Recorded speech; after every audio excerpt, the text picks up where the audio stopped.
As-salamu Alaikum. Welcome to Discover Islamic History. Today, we share a powerful story about upbringing, responsibility, and the lessons that shape our children's futures. A story that will make every parent reflect on what truly matters in raising the next generation. This is not just about cooking or cleaning. This is about building character, dignity, and independence in our sons and daughters. Stay with us until the end, because this lesson could transform how you prepare your children for life.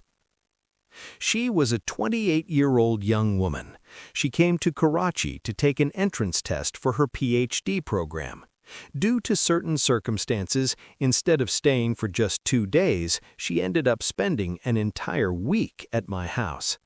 That whole week tested my patience in ways I never imagined. I made a firm decision in my heart. Wherever I would meet her mother, I would definitely give her a piece of my mind about how she raised her daughter. During this girl's stay, my helper Sushila told me about 36 times. She said, "Sister, if this girl's mother did not teach her anything, then at least her education should have given her enough awareness to learn basic personal hygiene and how to keep her surroundings clean. After all, cleanliness is half of faith." Sushila was absolutely right in her observation. Within just 5 days, her new bed sheets had become extremely filthy. She had the terrible habit of eating while keeping a tray on her bed. As a result, the new bed sheets now had multiple stains all over them. Her hairbrush on the dressing table was filled with hair. On the side table were dirty teacups and glasses. Chocolate wrappers, biscuit packets, and chip bag wrappers were scattered everywhere. Her dirty clothes lay around. Her shoes were scattered in every corner. For the first 2 or 3 days, my helper collected everything from the entire room and cleaned up after her. Then I stopped her from doing so.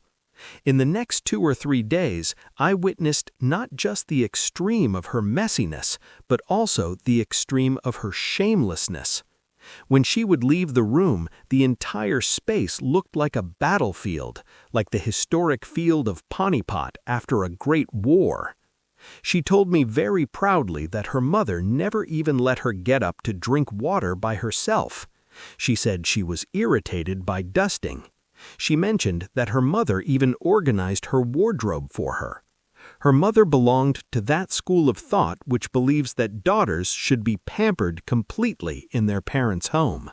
After all, who knows what kind of in-laws house they will get?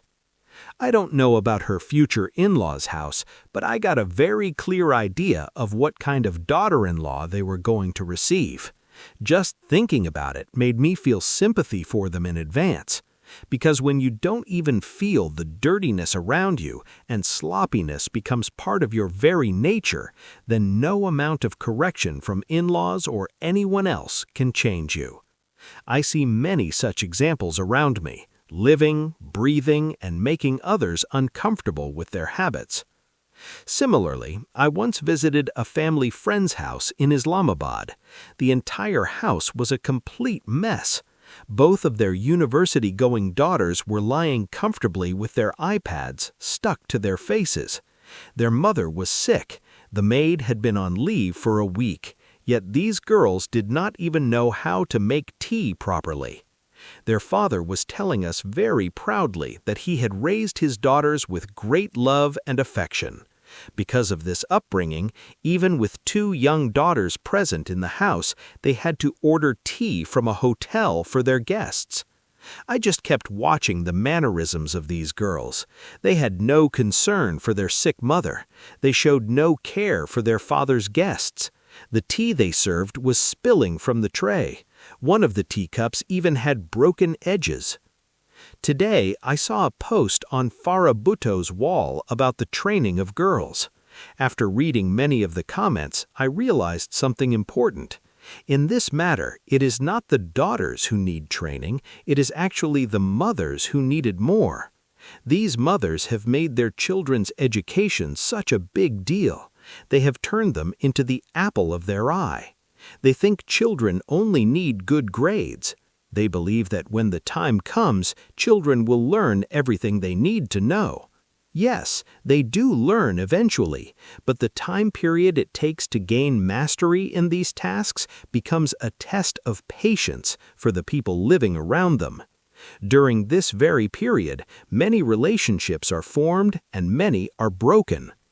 Some dear sisters had commented based on their bitter experiences.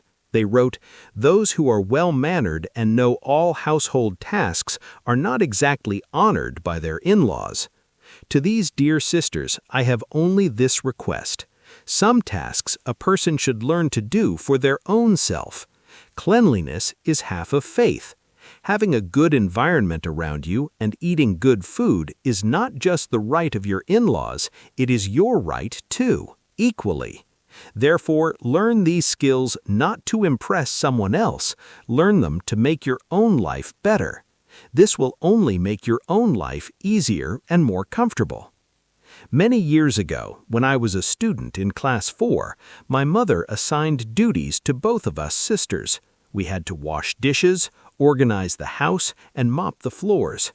At that time, these duties felt extremely burdensome to me. I did not like them at all. In our house, there was no custom of giving special protocol to bullies either. Both of my brothers would iron their own clothes. They would serve their own food and place their dishes back in the kitchen. They would polish their own shoes. These habits of theirs remain strong even today. In this matter, they have never troubled anyone. My mother received a lot of criticism from family members. They would tell her that she had put her daughters to work at a very young age. But the benefit was this: at a very young age, we learned how to organize things and manage our responsibilities. Then I developed a passion for reading and writing books. After that, I went to the hostel for my studies. When I came back, I got a lectureship position at a college. During this entire period, cooking fell to the background. My mother had forcefully taught me how to make bread when I was very young, but my hand was completely inexperienced when it came to cooking. This was because I never got the opportunity to practice at home due to the presence of my mother and my grandmother. The disadvantage of this showed up when I entered my crowded in-laws' house. In the beginning, I couldn't even figure out the calculations and measurements of ingredients.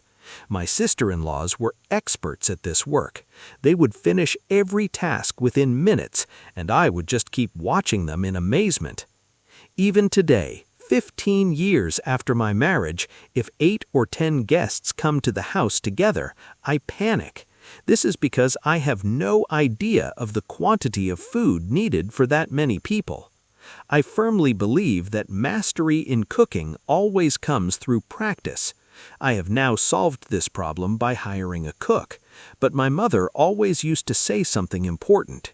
She said, "You must know how to do the work yourself if you want to get work done from others. Only then can you properly supervise someone else. Otherwise, helpers will take great advantage of you." Similarly, 1 week after my wedding, I called one of my in-laws' relatives to ask for the recipe for fruit trifle. That day, my husband explained something to me in a very friendly manner. He said, "Learn to make things from cooking channels, but do not take help from any relative. Otherwise, you will hear for your entire life that we were the ones who taught her how to cook. Even if you later become an expert in cooking, this fact will remain a taunt for you throughout your life, because people's memory is very sharp in this matter. They never let any opportunity to take credit slip from their hands." Over the course of 15 years, I have repeatedly felt that I should have learned cooking much earlier. By now, I would have been perfect at it. I understood the depth of my husband's advice that day. When we went to his friend's house for dinner, the daughter-in-law's cooking was very delicious. We praised her cooking openly, but we received a cutting reply from the mother-in-law. She said, "Let it be. She only brought her medical degree from her mother's house. We taught her housekeeping and cooking. Just degrees don't run a household." After that, her mother-in-law narrated stories of her daughter-in-law's sloppiness with added salt and pepper.